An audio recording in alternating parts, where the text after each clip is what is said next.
Good day guys, this is Practifile. Today we are going to take a look at the Kefine Delci in here. This unit was sent by Kefine, so thank you so much Kefine for sending this in for a review. The Delci is priced around $60, $70 depending on sale or whatsoever. So it should fall in my 61 to 120 price category. This is a single DD IEM. And before we move on to the review, let me talk about myself. I am Practifile. I'm a self-taught musician. I mainly play the drums and I can also play the guitars, and I once lived in the land of audiophile heaven, Japan, and when I was there I was able to try out different sets, earphones, headphones, sources, and I probably have heard between 500 to 1000 IEMs by now. However, it does not mean that my ears are superior to yours, because this hobby is very subjective. So only trust your ears, because ultimately you are going to be the one spending. I don't really consider myself as a reviewer because I'm in the premise that I do not know everything. So I treat myself as just like a hobbyist like you, because I'm still searching for that in-game stuff and different price ranges. So let us now move on to what is in the box in here. So this is the box of the Delci AE in here. So a pretty simple box actually. So the IEMs were here, some ear tips, and that's just it. That's really nothing to talk about. It's pretty standard for this price. And then the IEMs were here in this case. Pretty simple case overall. It came with another nozzle. I think the silver and silver and gold nozzle. So, and some ear tips in there too. The cable is okay. It's pretty decent for its price. They feel fine. They're thin. Just really does its job well, I suppose. We've got a chin slider in here. No interchangeable connectors. So just a nice overall cable. Fit and comfort is really good. Actually, it sits really deep in your ears. I really get a good seal on these. So fit and comfort is really good for its price range. It's very comfortable. Like I can wear this all day without even feeling any sharpness or fatigue or whatsoever. All right, let us now move on to how they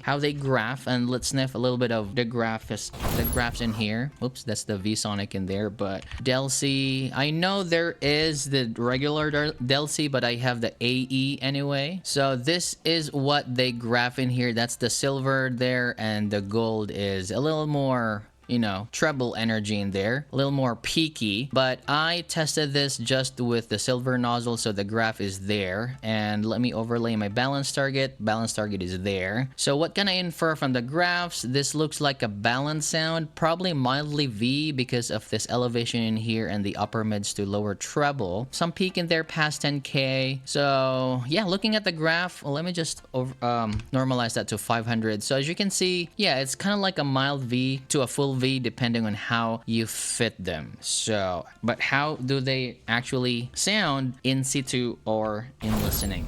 So in listening, yes, they do sound like a mild V in there. Again, depending on fit, definitely leaning on the brighter side, because again, it boosts the upper mids and it is noticeable. For the tonality in this, I'm giving it 2.5. It's good for its price, but it could have been better, and I will show you how I would make this better later. For the bass, I think the bass is controlled for this one here.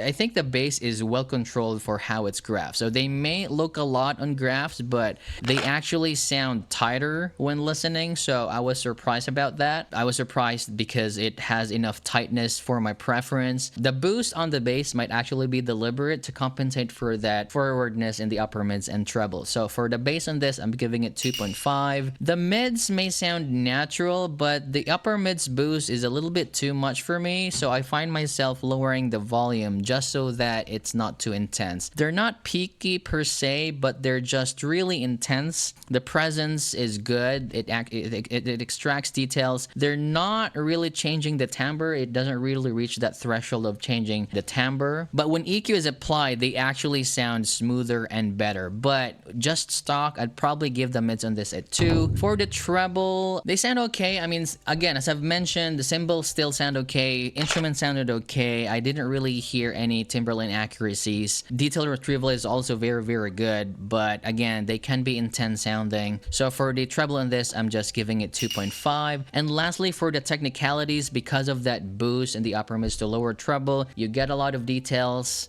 some nuance, some sparkly treble. Very good separation and detailed retrieval overall. And again, I was surprised that even when EQ is applied, airplane.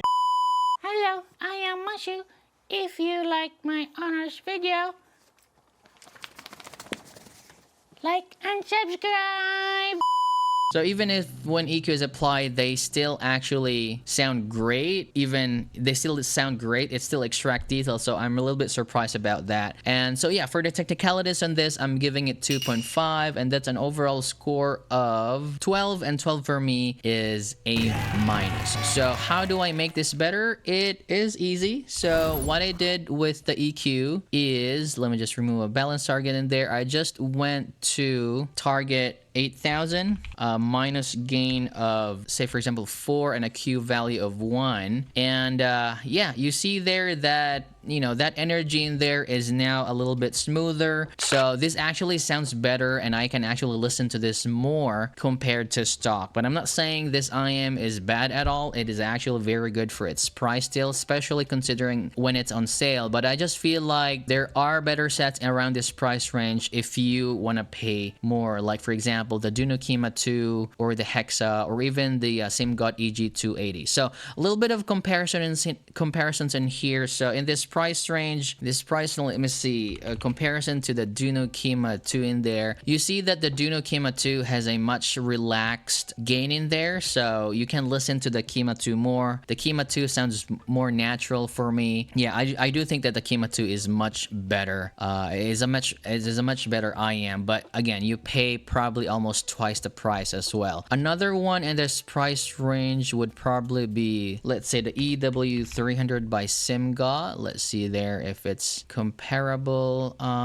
So you see there that they have almost a similar elevation in the gain in there. The EW300 does have a peak in there too, but it's not as intense as the AE in there. So probably the SimGot EW300 is a much better pick. Because of that tame upper mids too, the bass on the EW300 sounds more emphasized and bassier in attack. So if you want a bassier signature, go pick the EW300. If you want a cleaner sound, then the Delci AE is a much better pick.